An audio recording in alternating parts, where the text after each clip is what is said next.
Hello, I'm Severin Suzuki speaking for ECHO, the Environmental Children's Organization. We're a group of 12 and 13-year-olds trying to make a difference. Vanessa Seti, Morgan Geisler, Michelle Quigg, and me. We've raised all the money to come here ourselves, to come 5,000 miles to tell you adults you must change your ways. Coming up here today, I have no hidden agenda. I am fighting for my future. Losing my future is not like losing an election or a few points on the stock market. I am here to speak for all generations to come. I am here to speak on behalf of the starving children around the world whose cries go unheard.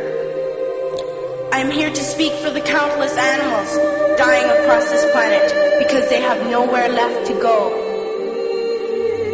I am afraid to go out in the sun now because of the holes in our ozone. I am afraid to breathe the air because I don't know what chemicals are in it.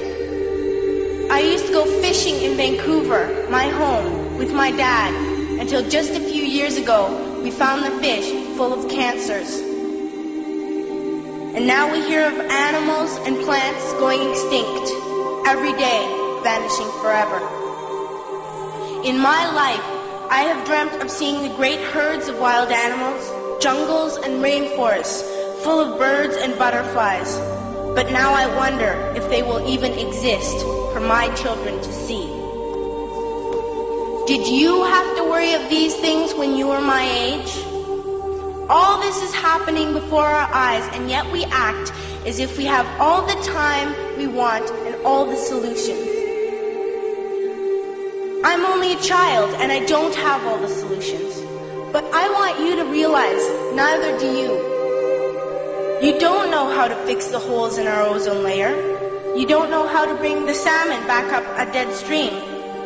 You don't know how to bring back an animal now extinct. And you can't bring back the forest that once grew where there is now a desert.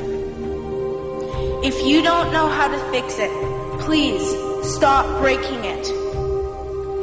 Here, you may be delegates of your government, business people, organizers, reporters, or politicians, but really, your mothers and fathers, sisters and brothers, aunts and uncles, and all of you are someone's child.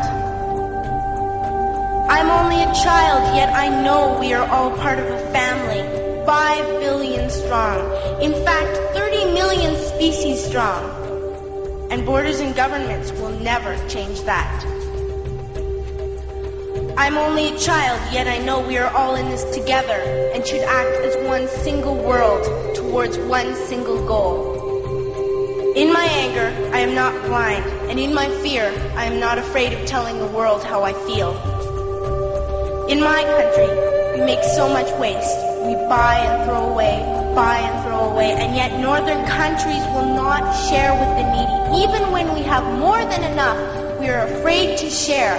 We are afraid to let go of some of our wealth. In Canada, we live the privileged life, with plenty of food, water, and shelter. We have watches, bicycles, computers, and television sets. The list could go on for 2 days.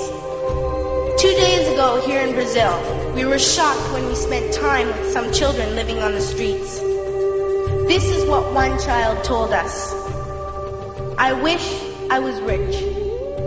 And if I were, I would give all the street children food, clothes, medicines, shelter, and love and affection. If a child on the streets who has nothing is willing to share, why are we who have everything still so greedy? I can't stop thinking that these are children my own age, that it makes a tremendous difference where you are born. That I could be one of those children living in the favelas of Rio. I could be a child starving in Somalia, or a victim of war in the Middle East, or a beggar in India. I am only a child, yet I know if all the money spent on war was spent on finding environmental answers, ending poverty, and finding treaties what a wonderful place this earth would be. At school, even in kindergarten, you teach us how to behave in the world. You teach us to not to fight with others, to work things out, to respect others, to clean up our mess, not to hurt other creatures, to share, not be greedy. Then why do you go out and do the things you tell us not to do? Do not forget why you are attending these conferences, who you're doing this for. We are your own children. You are deciding what kind of a world we are growing up in. Parents should be able to comfort their children by saying, everything's going to be all right. It's not the end of the world, and we're doing the best we can. But I don't think you can say that to us anymore. Are we even on your list of priorities? My dad always says, you are what you do, not what you say. Well, what you do makes me cry at night. You grown-ups say you love us, but I challenge you, please, make your actions reflect your words. Thank you.